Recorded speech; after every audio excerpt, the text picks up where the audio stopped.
하나님의 말씀은 갈라디아서 1장 6절부터 10절입니다. 갈라디아서 1장 6절부터 10절.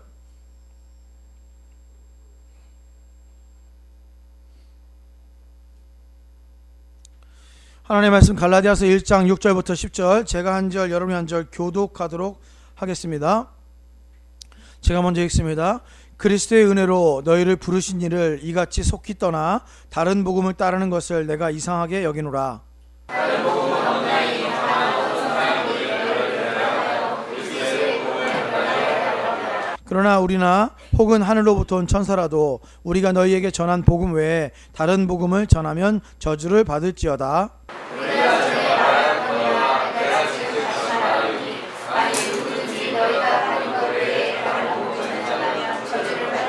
같이 읽습니다. 이제 내가 사람들에게 좋게 하랴, 하나님께 좋게 하랴, 사람들에게 기쁨을 구하랴. 내가 지금까지 사람들의 기쁨을 구하였다면 그리스도의 종이 아니니라. 아멘. 오늘은 2016년 시작한 지 이제 3주째 되는 날인데요. 계속해서 어떤 설교를 들을 때 여러분들이 지금 1월달은 계속해서 강해 설교를 잠시 접고 주제 설교를 하고 있는데, 박대공 목사가 왜 이런 설교를 하는지에 대한 어떤 느낌이 좀 있었으면 좋겠습니다. 뭐 예를 들면 한 영혼의 가치라든지 사소한 것에 대한 가치라든지, 오늘은 또 복음에 대한 이야기를 하려고 하는데, 제목이 그냥 복음이 아니라 값싼 복음이고, 값싼 복음에서 끝나는 것이 아니라 값싼 복음 물음표. 오늘 보니까 물음표 3개를 찍어놨네요. 값싼 복음 물음표 3개. 왜 이런 이야기를 하는지에 대해서 여러분이 좀 이렇게 어떤 박 목사의 마인드라고 할까요? 그런 것들을 좀 철학이라고 할까요? 이런 것을 공유하고 여러분이 좀 느끼셨으면 좋겠다, 뭐 이런 생각들이 있습니다. 갈라디아서는 우리가 강해를 1장부터 마지막 장까지 다 했던 본문이기 때문에 설교를 하는데 여러분에게 들을 때 많이 도움이 될 것이다, 이렇게 생각하면서, 또 예전에 들었던 것도 한번 생각하면서 설교를 들으셨으면 좋겠네요. 본문은요, 갈라디아 교회를 미혹하던 율법주의자들의 가르침을 반박하고, 오직 구원은 예수 그리스도를 믿음으로, 다른 말로 예수 그리스도의 복음으로만 구원을 받는다, 이런 개념을 가지고 있습니다. 이 본문에 대해서 이야기할 때 가장 많이 이야기하는 것이 뭐 이런 거죠. 우리가 잘 알고 있는 우리 기독교 철학에서, 기독교 신학에서, 기독교에서 가장 중요한 개념이라고 알고 있는 것이 뭡니까? 이런 거 아니겠습니까? 오직 은혜로만 구원을 받는다. 다른 말로 말하면 오직 믿음으로만 구원을 받는다. 다른 말로 말하면 오직 복음으로만 구원을 받는다. 이 말들은 서로 다르게 표현했지만 서로 상관관계가 있는 비슷한 말들입니다. 오직 은혜로만 구원을 받는다, 오직 믿음으로만 구원을 받는다, 오직 복음으로만 구원을 받는다. 결국은 같은 말이에요. 예수 그리스도를 믿음으로, 예수 그리스도의 복음으로, 그리스도의 은혜로 구원을 받는다는 것은 같은 말입니다. 이 말은 비슷한 말이기 때문에 혼용되고 자주 사용되는 말이고, 교회에서 가장 많이 거론되는 말입니다. 그래서 교회 내에서 이 말만큼 중요한 단어예요. 식상한 표현이 없어요. 그렇죠? 이 말만큼 식상한 표현이 없습니다. 이 말을 하면 되게 식상하다 느끼고요, 이 말이 아닌 다른 이야기들, 예를 들면 뭐 성공하는 사람의 7가지 습관이라든지, 아니면 청소년 사역 어떻게 하면 성공한다든지, 예배 부흥 어떻게 하면 성공한다든지, 뭐 이런 이야기들을 하는 것, 거기에는 약간 표현하자면 멋지다라는 느낌이 들고요, 되게, 그리고 논리적으로 성경을 해석해서 이 성경은 이런 뜻이 있습니다 라고 이야기를 하면 무엇인가 좀 많이 아는 것 같은 느낌이 드는데, 예수 그리스도의 은혜로만 구원을 받습니다, 그리스도를 믿음으로만 구원을 받습니다, 오직 복음으로만 구원을 받습니다, 이렇게 얘기하면 죄송합니다만 아주 식상한 그런 표현이고, 그 다음 이야기가 뻔하기 때문에, 너무나 뻔한 이야기들이기 때문에 어떤 감흥이나 기쁨이 없습니다. 이것이 기독교 교회의 실존이고요, 성도라고 불리우는 사람들의 내면 저 가운데, 저 중심 가운데에 있는 실존인 것 같아요. 제가 볼 때는. 저도 그렇습니다. 무엇인가 전혀 모르는 어떤 지식적인 이야기를 하면 호기심이 자극되고 되게 막 감동받는데, 너무나 뻔한 이야기, 처음부터 끝까지 우리가 머릿속으로 다 외우고 있는 이야기를 하고 있으면 힘듭니다. 여러분 혹시 사도신경이나 주기도문 외울 때 그런 느낌 안 듭니까? 나는 분명히 주기도문, 주님께서 가르쳐주신 기도를 하고 있는데 어느 순간 주기도문이 주문처럼 느껴질 때가 있지 않습니까? 식상하고 뻔하기 때문에 그런 거죠. 뒤에 내용이 무엇인지 아는 거죠. 사도신경도 마찬가지예요. 분명히 사도들이 고백했던 어떤 신앙 고백처럼 우리가 신앙을 고백하는 건데, 어느 순간 우리도 모르는 사이에 감흥이나 기쁨 이런 건 없고 주의 복음을 그냥 외우는 것, 그것도 외우는 것도 기계적으로 구술적으로 외우는 그런 상황이 될 때가 많이 있죠. 왜 그럴까요? 왜 이 복된 하나님의 복음에 대한 메시지가 감흥이나 기쁨이 없을까요?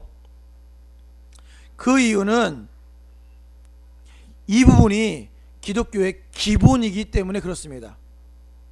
우리는 최소한 어느 정도 기본이 되어 있다라고 생각하고 있기 때문에 그렇습니다. 저 부분은 나는 당연히 기본이 되어 있으니까, 저 부분은 당연히 나는 당연한 것이니까 라고 생각을 한다는 거죠. 무슨 말씀이냐면 이런 거예요. 나는 당연히 예수를 믿으니까, 나는 복음을 받아들였으니까, 난 당연히 은혜를 아니까 라고 생각을 한다는 거예요. 그럼 목사에게 요구하는 건 뭐냐? 그럼 그 다음이 무엇입니까? 를 질문한다는 거죠. 목사님, 그건 알고 있어요. 그 다음은 뭡니까? 라고 묻는다는 거예요. 죄송합니다. 그 다음은 없습니다. 그게 다예요. 기독교는요, 그게 답니다. 은혜로 구원을 받는다, 복음으로 구원을 받는다, 예수 그리스도를 믿음으로 구원을 받는다. 이것이 기독교를 한 줄로 표현한, 썰전에서 유명하죠. 한 줄로 평한 것, 한 줄로 평한 것, 한 줄로 말하면 그게 다입니다. 거기에 하나 더 있어요. 그러니까 기본은 다 되어 있는 나, 기본은 다 있는 우리 자신 입장에서 볼 때 그 다음 이야기를 요구한다는 건 무슨 뜻이냐면 이런 뜻이에요. 이것은 자존심이 있다는 겁니다. 자존심. 그것이 무엇이든지 간에 심지어 구원이라도 거저받는 것이 싫다는 거예요. 은혜는, 복음은, 믿음은 거저받는 것이 있지 않습니까? 근데 거저받는 것이 싫다는 거예요. 무엇인가 다른 것이 있어야 내가 자존심을 회복할 수 있다는 겁니다. 무슨 말이에요? 그냥 거저받는 거 공짜나 싫어, 최소한 내가 뭘 해야지 라고 생각을 한다는 거죠. 그러니까 이런 말에 아멘 하는 겁니다. 여러분 예배를 잘 들으십시오, 이런 말에 아멘을 한다는 거예요. 왜요? 믿음으로만 구원받는다는 말에 동의가 안 되더라도 그거 좀 약간 부족한 것이 있어요. 그런데 여러분, 그러나 예배를 잘 들으셔야 됩니다, 이러면 거기는 아멘을 할 수 있다는 거죠. 그래, 내가 최소한의 가치, 최소한의 자존심, 예배라는 것을 드려서 하나님께 나아가야지. 다른 말로 선하게 사십시오, 선하게 사십시오, 여러분 착하게 사셔야 됩니다. 거기에 아멘 할 수 있다는 거예요. 왜요? 예수만 믿으라는 것에는 아멘하기 힘들지만 착하게 살아서, 내가 착하게 살아서 나를 쳐서 주님께 복종해서, 아니면 다른 사람들에게 잘해서 내가 착하게 살면 나 당연히 구원받을 수 있겠지라는 자기 자존심이 있다는 거죠. 공짜는 싫지만 무엇인가를 했을 때 받을 수 있다는 것, 그것이 우리가 생각하는 기독교에 대한 개념입니다. 우리가 생각하는, 그렇게 생각하다 보니까 복음은 의미가 없어져요. 예수를 믿으면 구원을 받는다, 은혜로만 구원을 받는다, 복음으로 구원을 받는다, 이 개념이 사라지게 되는 겁니다. 잘 들으세요. 이 개념이 사라진다면 그것은 기독교가 아닙니다. 다시 한번 말씀드리지만 기독교는 그게 다예요.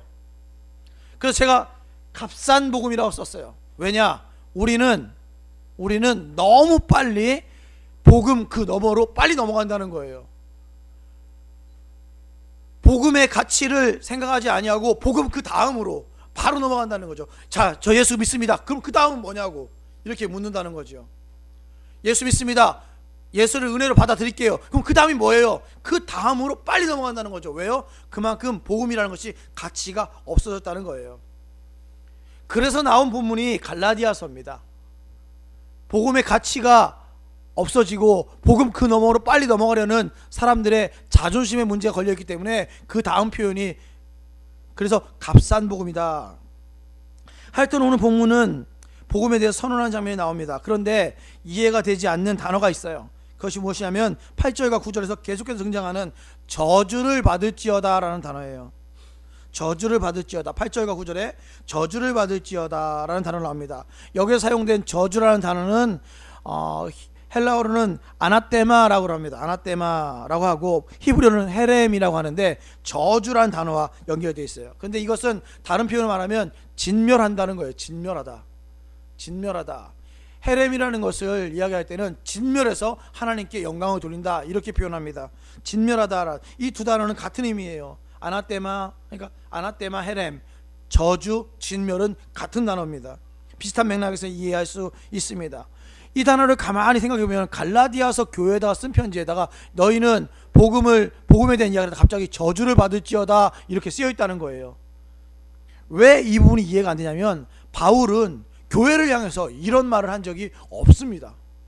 갈라디아서 교회 외에는 한 적이 없어요. 교회를 향해서는 이런 말을 한 적이 없어요. 이 말 자체가 진멸, 저주니까 얼마나 힘든 이야기입니까? 얼마나 상처받는 이야기예요. 힘든 이야기예요. 여러분 우리도 살면서 일상생활 가운데 너는 이러이러하니까 저주를 받을지어다 우리 이런 말 안 하잖아요.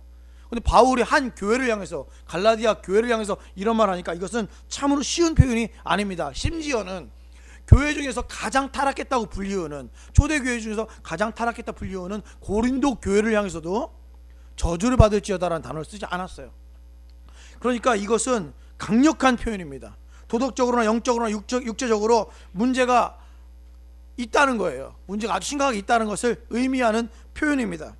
그런데 무슨 이유로 하필이면 왜 갈라디아 교회에다 저주를 받을지어다라는 이야기를 했을까요? 본문을 차근차근 살펴보겠습니다. 6절을 한번 보시죠. 같이 한번 읽어볼까요? 6절 같이 읽습니다. 시작. 그리스도의 은혜로 너희를 부르신 이를 이같이 속히 떠나 다른 복음을 따르는 것을 내가 이상히 여기노라. 이상히 여긴다는 거예요. 바울은 지금 이상히 여기고 있대요. 무엇을 이상히 여기고 있습니까? 그것은 다른 것이 아니라 너무나 쉽게 그리스도의 은혜로 너희를 부르신 이 하나님이죠. 하나님을 너무나 쉽게 속히 떠났다는 거예요. 그것을 이상하게 여긴다는 겁니다. 바울은 갈라디아 교회에다가 복음을 전하다가 돌에 맞아서 죽을 뻔한 경험이 있습니다. 심지어는 어떤 부분에는 돌에 맞아 죽은 것처럼 느껴졌어요. 그래서 성 밖에다 내던졌다 이렇게 쓰여 있어요. 그런 경험이 있어서 목숨을 걸고 그렇게 어렵게 복음을 전했는데 이상하게 그 예수 믿는다는 그 사람들이 너무나 쉽게 다른 복음으로 넘어갔다는 거예요. 하나님을 떠나서 속히 다른 곳으로 갔다는 겁니다. 이러한 상황을 보니까 복음을 너무나 쉽게 경시하고 그 복음을 너무나 쉽게 떠났다는 이 말씀 때문에 힘들었기 때문에 이 말씀은 갈라디아 교회 전체 상황을 말하고 있는 것입니다. 복음을 말한 지 얼마 되지 않았는데 그렇게 빨리 그렇게 속히 그 복음을 버렸다는 사실, 이 사실에 바울은 충격을 받았습니다. 우리도 그런 경우가 있어요. 힘들게 예수를 전했어요. 그리고 그리스도의 복음을 받아들이겠어요. 심지어는 교회도 잘 다녔어요. 그런데 한순간에 교회를 확 떠난 친구들이 많이 있습니다. 저도 그런 경험 많이 했어요. 그런 경험 있어요. 충격을 바울이 받았어요. 이렇게까지 복음을 가볍게 값싼 복음으로 여길 줄은 몰랐다는 거죠. 갈라디아 교인들은 복음을 완전히 버린 것은 아니었습니다. 하지만 복음을 떠나 다른 복음을 쫓아가는 중이었습니다. 그들은 그들의 믿음을 저버리려 하고 있었습니다. 이것이 사도 바울이 전혀 이해하지 못하는 부분입니다. 사도 바울은 그래서 충격을 받게 된 것이죠. 다른 충격이 있어요. 6절에 보니까 그리스도의 은혜로 너희를 부르신 이를 이같이 속히 떠나냐. 누구냐면 그리스도의 은혜로 너희를 부르신 이를 떠났다는 거죠. 누구를 떠났다는 겁니까? 하나님을 떠났다는 거예요. 복음을 떠났다는 것은 다른 말로 하면 하나님을 떠났다는 말과 같습니다. 그러니까 하나님을 떠났다는 거예요. 근데 그 하나님이 어떤 하나님이냐? 그리스도의 은혜를 주시는 하나님이에요. 그리스도의 은혜를 주시는 그 하나님인데 원래는 우리는 허물과 죄로 죽었던 존재들이죠. 원래 우리는 죄악 가운데 죽은 존재입니다. 도저히 우리들의 힘으로는 하나님께 갈 수가 없지요. 그런데 하나님께서 예수 그리스도를 십자가에 못 박아 죽이심으로 화목제물 삼으시고 속죄제 삼아 주셔서 그 은혜로 우리가 하나님과 만날 수도 있고 하나님과 접할 수도 있게 된 것이죠. 예수님이 이 땅에 오셔서 우리를 구원하시려고 자기 몸을 들이셨습니다. 또 십자가에서 고통을 받으셨고 자기 목숨을 내어주셨죠. 원래는 우리가 달려 죽어야 할 그 십자가에 그리스도 대신 달리신 것입니다. 그리스도의 희생, 죽음 이런 것이 은혜로 우리에게 다가온 것, 그것을 우리는 뭐라고 말하냐면 그리스도의 은혜다, 다른 말로 그리스도의 십자가다, 이렇게 말을 합니다. 그냥 관념적으로 머릿속으로만 계산하는 그런 은혜가 아닌 실제적으로 예수가 죽으셨고 실제적으로 우리 대신 죽으신 그 예수님, 그 실제성이 우리가 생각할 때 아, 정말 예수가 내 대신 죽으셨구나 라고 생각하는 감당할 수 없는 큰 은혜를 우리가 경험케 되었다는 거죠. 그런데 이런 큰 은혜를, 이런 감당할 수 없는 큰 은혜를 그렇게 속히 떠나는 것, 바울 입장에선 이상하다, 이해하기 어렵다, 충격이다, 이런 표현입니다. 오늘날 교회 안에서도 이 복음을 너무나 가볍게 생각하는 경우가 있습니다. 복음의 가장 큰 장점이면서 단점이 있죠. 그게 뭡니까? 복음에서 가장 큰 장점이면서 단점인 것이 무엇입니까? 계속 이야기하고 있어요. 값없이 그냥 준다는 거예요. 값없이 그냥 준다. 값없이 그냥 주고 값없이 그냥 주고 값없이 그냥 받는다는 거죠.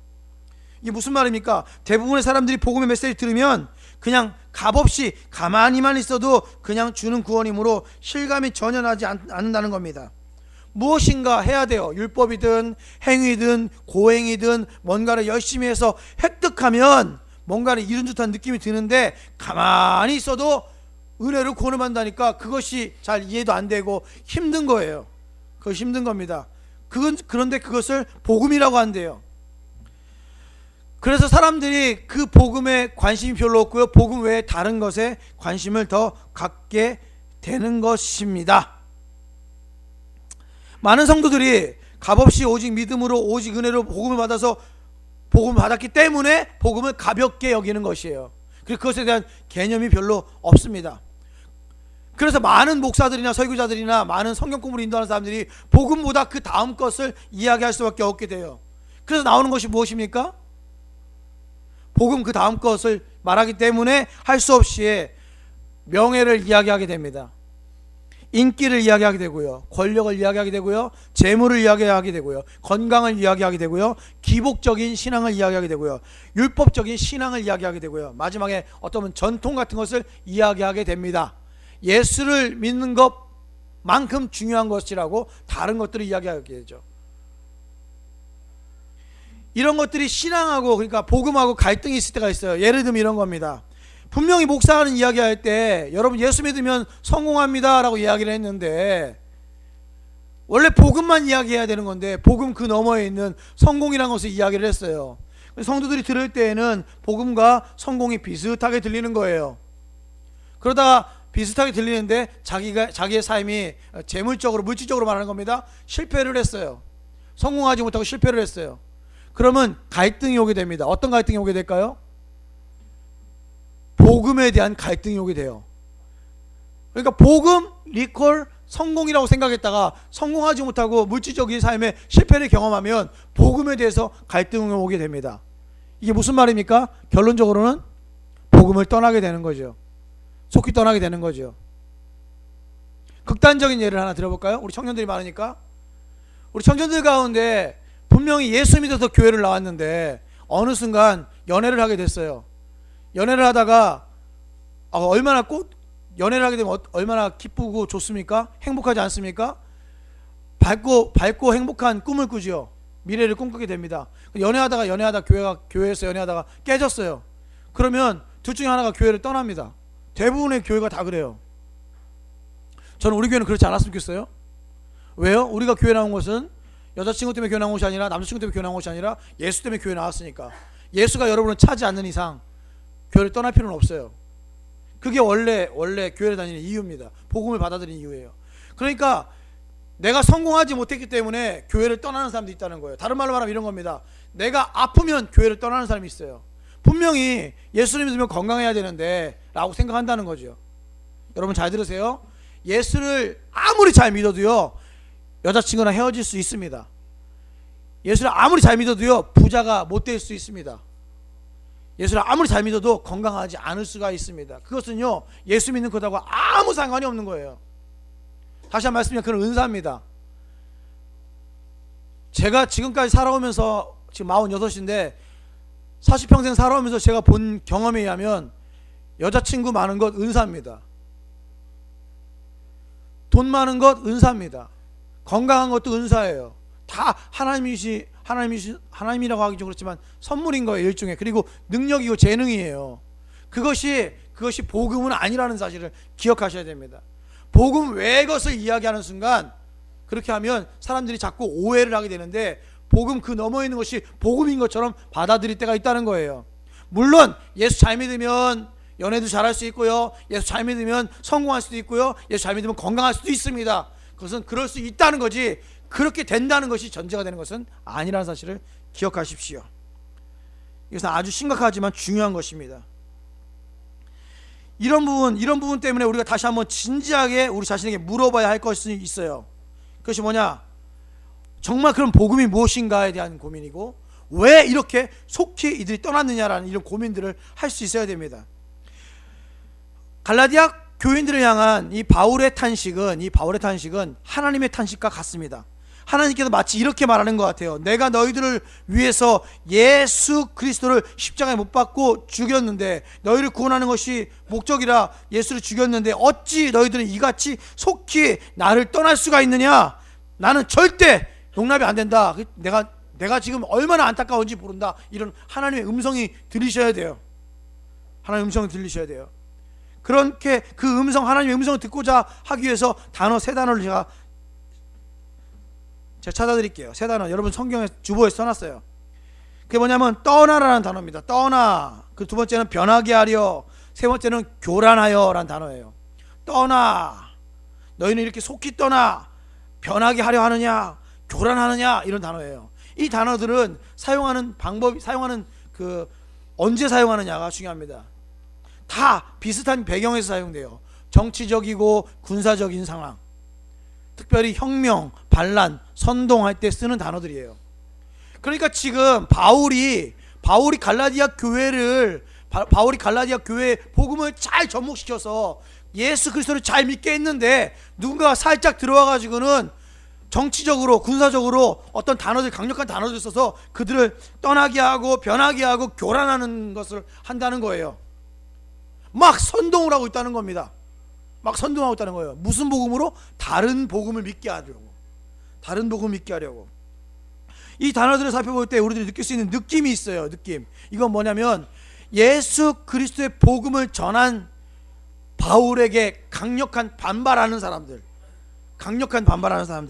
다른 복음, 정치적인 반역, 혁명, 혼란을 일으키는 사람들, 다른 복음을 등장시키게 되는 거죠. 그리고 이 다른 복음, 그러니까 그 복음만으로는 부족하다라고 이야기를 한다는 것입니다. 바울은 지금 이 바울의 복음을 반발하는 사람들에서 그냥 넘어가고 싶지 않아요. 강력하게 대처하고 싶습니다. 그래서 사용한 단어가 뭐라고요? 저주라는 단어입니다. 저주라는 단어예요. 그냥 대충 넘어가면 될 텐데 대충 넘어가고 싶지 않습니다. 그래서 저주라는 단어를 씁니다. 그렇게 이해를 하셔야 돼요. 하나 더 이야기하고 싶은 게 있습니다. 그것은 뭐냐면 6절에서부터 9절까지 나온 단어 중에 다른이라는 단어예요. 다른이라는 단어입니다. 6절에서 말하는 다른, 6절에 이렇게 써있죠. 다른 복음을 따르는 것을 내가 이상하게 여기노라. 7절에는 다른 복음은 없다 이렇게 쓰여 있어요. 이 구절을 직역하면 내가 이상히 여긴다, 다른 복음 쫓는 것을, 다른 복음은 절대 없다, 이런 뜻이에요. 여기에 쓰인 단어 다른은 제가 갈라디아서 강의 때도 이야기한 적이 있습니다. 다른이라는 단어가 두 가지가 있다고 그랬어요. 하나는 헤테로스라는 단어입니다. 또 하나는 알로스라는 단어예요. 6절에 다른은 헤테로스라는 단어를 썼어요. 그리고 7절은 알로스라는 단어를 썼어요. 이 단어는 비슷해 보이지만 다른 단어입니다. 다른 단어예요. 6절의 다른은 종류가 완전히 다른이에요. 종류가 완전히 다른입니다. 예를 들면 표현을 하기 위해서 치타가 있죠. 치타. 우리 그 쌍문동에 사는 치타 아주머니 있잖아요. 치타 사모님. 치타와 뭐 다른 코뿔소 어떻게 다르죠? 무엇이 다르죠? 종류가 완전히 다르죠. 그렇죠? 치타와 코뿔소는 종류가 다르죠. 근데 치타와 퓨마 종류가 완전히 다른가요? 종류는 같죠. 근데 다르죠. 그러니까 헤테로스는 뭐냐? 완전히 다른 것을 말합니다. 치타와 코뿔소처럼. 알로스는 뭐냐? 비슷해요. 치타와 퓨마처럼. 그런데 달라요.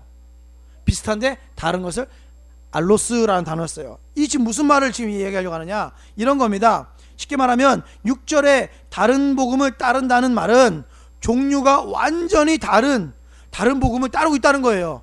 그리스도의 복음이 아닌 완전히 다른 종류가 완전히 다른 복음을 따르고 있다는 겁니다. 그런데 그런 말이고요. 7절은 다른 복음은 없다. 이 말은 종류가 비슷하지만 다른 복음도 없다는 거예요. 그러니까 이 본문의 의미는 이런 의미입니다. 너희가 지금 하나님의 복음을 떠나 완전히 다른 복음을 쫓고 있다. 그런데 세상에는 진짜 복음과 비슷하지만 다른 그런 복음도 없다. 진짜 복음이면 복음이지 진짜 복음과 비슷한 다른 복음은 절대로 없으니까 절대로 그렇게 생각하지 마라. 이 말입니다. 여러분, 교회를 수식할 때 가장 많이 쓰는 말이 뭐죠? 무슨 교회를 수식하죠? 무슨 교회라고 하죠? 가장 많이 수식하는 교회. 예? 착한 교회란 말은 안 쓰잖아요. 사랑이 많은 교회. 그거 좋네요. 은혜로운 교회. 무엇인가 수식하죠. 그렇죠? 제가 좋아하는 표현은 거룩한 교회라는 표현을 좋아합니다. 거룩한 공회라는 말을 좋아해요. 그런데 여러분 생각해 보세요. 원래 교회라는 말에 은혜로운이라는 수식어가 필요한가요? 원래는 필요가 없죠. 왜요? 교회는 원래 은혜로운 곳이니까. 교회 선하다는 것이 원래 필요한가요? 선한 교회 원래는 필요가 없죠. 왜? 원래 교회가 선한 곳이니까. 거룩한 교회라는 말이 필요한가요? 거룩하냐는 말이 원래는 교회가 거룩한 곳이기 때문에 필요가 없습니다. 이것을 표현할 때 뭐 국문학으로 뭐라고 하죠? 예를 들면 의미가 그런 단어를 모르니까 제가 쓰긴 뭐하는데 하여튼간 교회라는 말에는 전제가 깔려 있는 단어입니다. 마찬가지예요. 복음이라는 말에도 전제가 깔려 있습니다. 그런데 제가 할 수 없어서 진짜 복음이라는 말을 쓰는 거예요. 원래 복음은 그것 자체로 복된 소식이기 때문에 앞에 어떤 복음의 순수성 때문에 무엇인가를 수식할 필요가 없는 단어예요. 복음이나 교회나 성도나 다 같은 말이에요. 다 같은 그런 의미가 있습니다. 그런데 이 복음이라는 것이 자꾸 다른 복음이 껴들어 오니까 복음을 표현할 때 진짜 복음은 예수 그리스도를 믿는 것, 예수에게 가치가 있는 것, 어떤 이런 표현들을 쓰는 것이죠. 하여튼간 갈라디아 교인들을 교란하여 비슷한 복음을 이야기하고 있는 사람들이 있었어요. 세상 어디에도 비슷한 복음도 없다고 바울은 선언합니다. 비슷하다고 말하는 그 복음도 전혀 복음적이지 않다는 말입니다. 비슷해 보이지만 요즘에도 많은 성도님들이 비슷한 복음에 많이 넘어가고 있지요. 여러분, 성경은요 지금도 말하기를 사단이 우리에게 올 때는 늑대의 모습으로 온다고 하지 않습니다. 광명한 양의 탈을 쓰고 광명한 천사처럼 온다고 성경은 말하고 있어요. 사단 마귀는 우리에게 올 때 광명한 천사처럼 우리에게 다가온다고 말합니다. 갈라디아 교회 교인들도 마찬가지였어요. 가만히 들어온 거짓 선생들이 바로 이 방법을 쓴 것입니다. 그들이 복음을 전했어요. 예수님을 구원자라고 인정을 했습니다. 그 사람들, 그 다른 복음을 전했던 사람들이 예수님을 구원자라고 인정했습니다. 인간의 몸으로 오신 것, 십자가에서 우리들의 죄를 위해 죽으신 것, 죽은 지 사흘 만에 부활한 것 다 맞다고 인정했어요. 그리고 가르쳤어요. 또한 그들이 예수를 믿어야 한다고 가르쳤습니다. 그러니까 사람들이 생각할 때 와, 이 사람들이 제대로 가르치는구나 라고 생각을 했겠죠. 그러나 그들의 문제는 그것만 가지고는 부족하다라고 이야기했다는 거예요. 예수 그리스도를 믿음으로만 충분한데도 불구하고 그것만 가지고는 부족하다라고 이야기를 했다는 겁니다. 그리고는 그들이 복음 그 외의 것을 이야기하기 시작합니다. 복음 그 너머에 있는 것을 이야기하기 시작합니다. 그러자 듣던 청중들이 어느새 복음 그 외의 것, 복음 그 너머에 있는 것으로 초점을 돌리게 돼요. 그것만 가지고는 안 되니까. 그러니까 율법을 강조하게 되고 율법을 이야기하게 되고 율법 외에는 안 되는 것처럼 율법이 플러스 돼야 된다고 생각을 하게 된 것입니다. 이 말은 이런 거예요. 처음에 시작은 같지만 끝이 다르다라는 거죠. 이걸 뭐라고 하죠? 이걸 이단이다라고 말하죠. 여러분 이단은요, 처음부터 예수님이 하나님의 아들이 아니다라고 말하지 않습니다. 처음부터 그렇게 말하지 않습니다. 우리는 다르다라고 말하지 않습니다. 우리는 나쁘다라고 말하지 않습니다. 우리는 이단이다라고 말하지 않습니다. 처음에는요 똑같습니다. 구분이 안 될 정도로 똑같아요. 성경에 그렇게 써 있어요. 똑같다, 구분이 안 된다라고 써 있어요. 그게 성경적입니다. 겉으로 볼 때는 예수 믿는 그리스도인과 전혀 다를 것이 없습니다. 그래서 다른 사람들이, 예수 믿는 사람들이 구분을 잘 못하는 것, 구분을 못하는 것이 당연한 것입니다. 그것이 당연한 것이에요. 그러나 지켜보면 지켜볼수록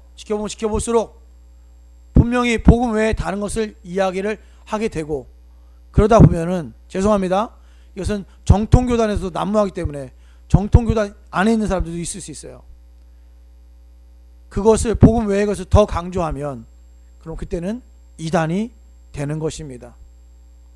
이 시대의 가장 큰 이단이라고 불리우는 것은 어떤 우리가 알고 있는 이단들의 그 이단들이 아닙니다.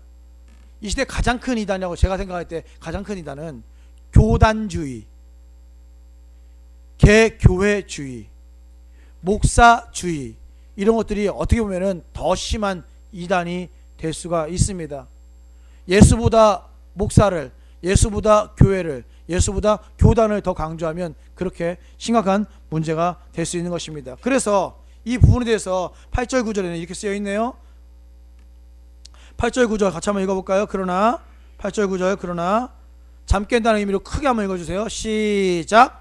그러나 우리나 혹은 하늘로부터 온 천사라도 우리가 너희에게 전한 복음 외에 다른 복음을 전하면 저주를 받을지어다. 우리가 전에 말하였거니와 내가 지금 다시 말하노니 만일 누구든지 너희가 받은 것 외에 다른 복음을 전하면 저주를 받을지어다. 바울이 다른 복음을 전할 가능성은 전무하다고 할 수 있어요. 그런데 바울은 이렇게 말합니다. 내가 잘못 전하면 어떡하라? 나도 저주를 받아야 된다, 이 얘기예요. 천사가 다른 복음을 전할 일은 없습니다.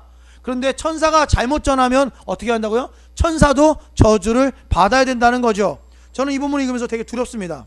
제가 왜 두려울까요?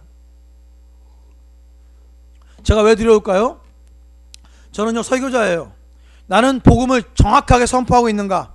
나는 하나님 앞에서 복음을 중요하다고 생각하고 있는가?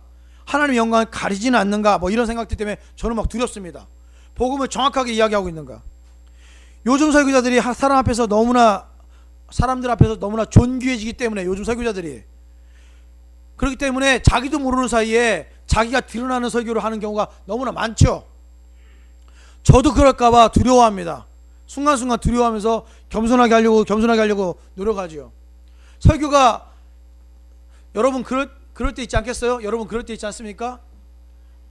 예를 들면 내가 무엇을 하는데, 무엇을 어떤 프로젝트든 아니면 어떤 행사든 아니면 여러분이 무슨 뭘 하고 있는데 너무 잘 된 거예요. 여러분의 어떤 지식과 정서적인 면을 다 동원해서 너무나 잘한 거예요. 너무나 멋지게 한 거예요. 그럼 여러분 막 자위하지 않습니까? 자족하지 않습니까? 나 스스로 너무나 잘했다라고 생각하지 않습니까? 그래요, 안 그래요? 저는 그럴 것 같아요, 안 그럴 것 같아요? 밤을 꼬박 새워서 설교를 준비를 했는데 설교가 너무 막 짜릿짜릿하게 설교가 준비가 잘 된 거야. 예를 들면 진짜 사람 이름을 내고 싶은데 크리스토스톰, 그 황금의 입이라고 하는 크리스토스톰처럼, 황금의 혀라고 하는 크리스토스톰처럼 멋지게 설교하고, 그 진짜 딜리버리라고 하죠, 전달, 너무나 멋지게 전달해서 이 성도들이 지금처럼 이렇게 막 이렇게 졸지 않고 막 눈이 막 나한테 빨려 들어오는 것처럼 느껴지고, 여러분의 그 뇌파 자극이 느껴지면서 여러분이 어떻게 살아야 되는지 막 진지한 결단이 막 느껴지는 것처럼 내가 막 경험되고, 이 예배가 축도가 다 끝나자마자 정말 너무 잘했다라고 생각하면 내가 막 너무 짜릿짜릿하지 않겠어요? 그렇지 않겠어요? 그러면 여기 30명 모였는데 제가 그런 짜릿함을 느낀다면 3,000명 앞에 설교하는 사람은 어떻겠어요? 그럼 그 사람들이 당연히 교만해지죠. 그러니까 무엇인가 MSG가 필요하다고 생각하고 첨가를 해야 된다고 생각하고 무엇인가 다른 것을 이야기해야 된다고 생각하니까 성경을 연구하는 게 아니라 무엇인가 그 다른 것을 연구하기 시작하는 경우가 많이 있습니다. 그리고 그런 얘기를 할 때가 많아요. 그리고 그것이 초점인 것처럼 이야기할 때가 많습니다. 저는 그런 것에 대한 두려움이 있어요. 제가 좋아하는 목사님이 저한테 했던 말입니다. 설교 준비는 프로처럼 하고 설교 강단에서는 늘 아마추어처럼 설교하라. 설교 준비는 프로처럼 하지만 강단에서는 아마추어처럼 설교하란 말을 저는 너무 좋아합니다. 여러분에게도 해당되는 얘기예요. 준비할 때는 프로처럼 준비하고요, 무엇인가를 할 때는요 아마추어처럼 겸손하게 하십시오.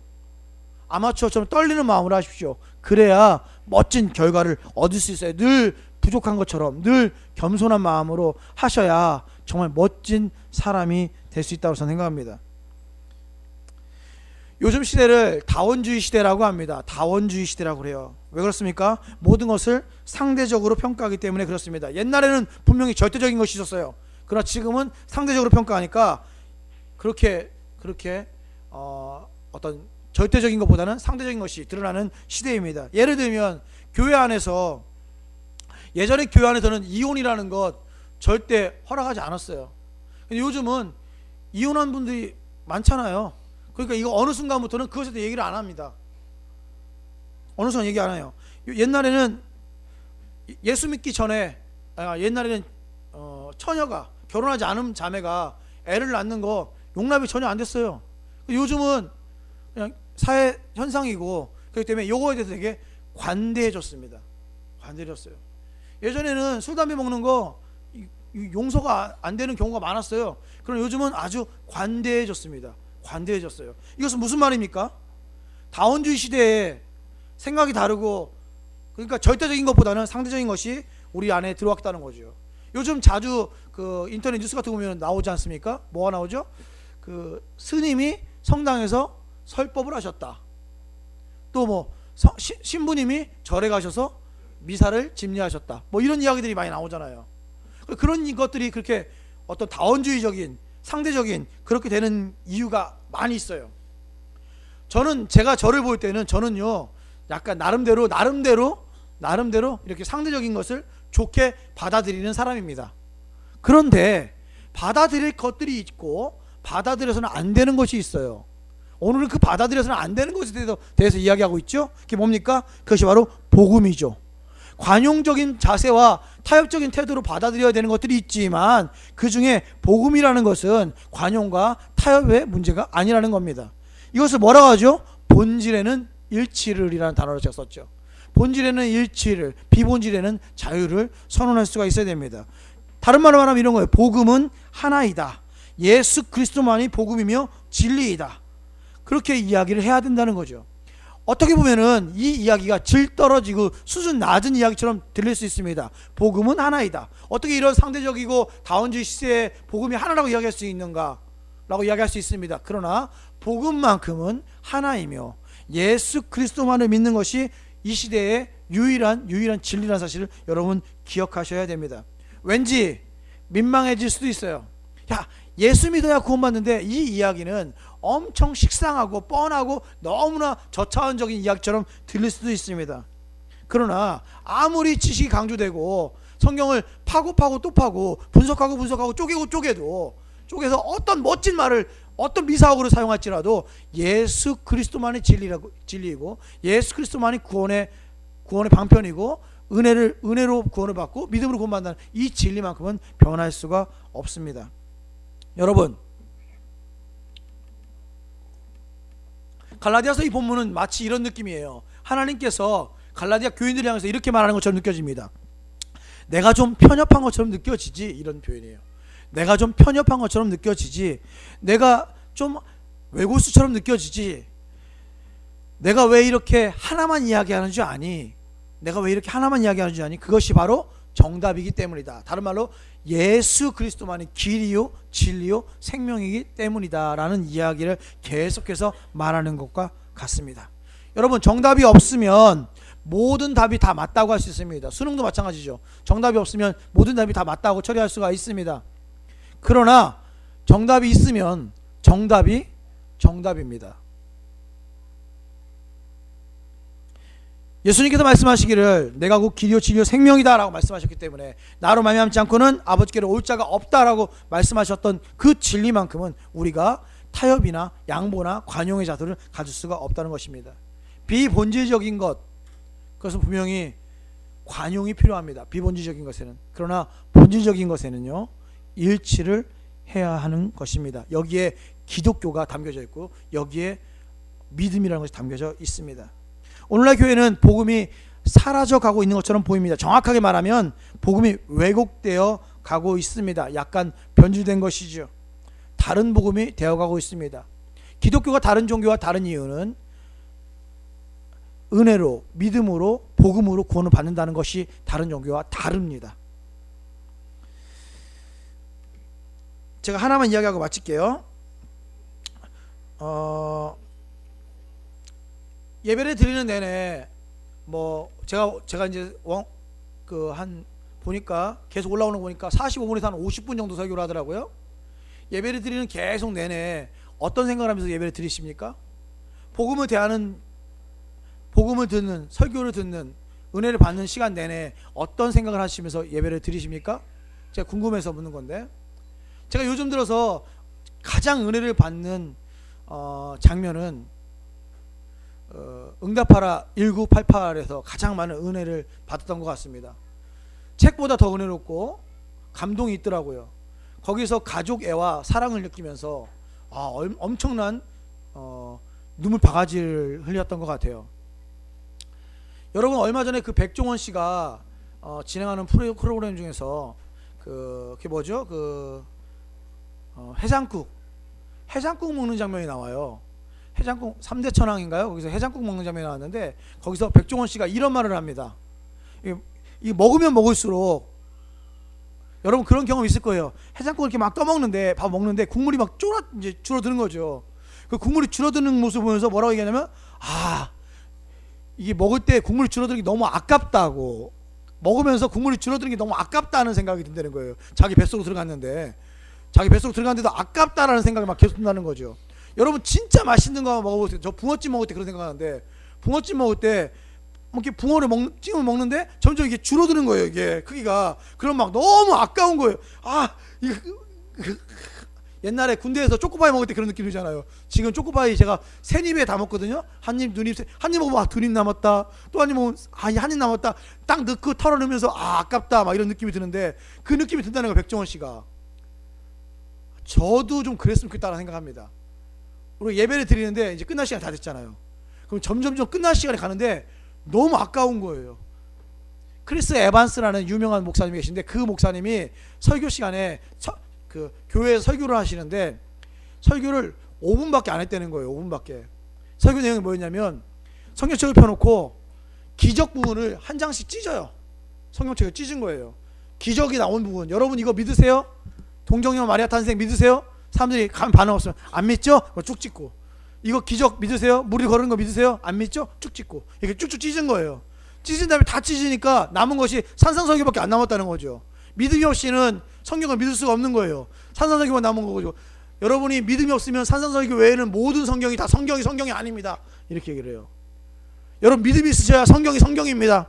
얘기한 다음에 설교를 딱 끝내려고 그래요. 근데 갑자기 청중 중에 한 명이 더해주세요. 우리에게 하나님의 말씀을 더 전해주세요. 이렇게 얘기했다는 거예요. 그래서 15분 더 했대요. 제가 감동을 받았어요. 너무 아까운 거예요. 어제 응답하라 1988 마지막 회를 보고 있는데 계속 시계를 봤어요. 제가 점점 시간이 점점 가면서 끝나가는 거예요. 너무 아쉬운 거야. 내가 너무 아쉬운 거예요. 지금 끝나면 안 되는데 너무 아쉬운 거예요. 그리스도의 복음이라는 것은 그렇습니다.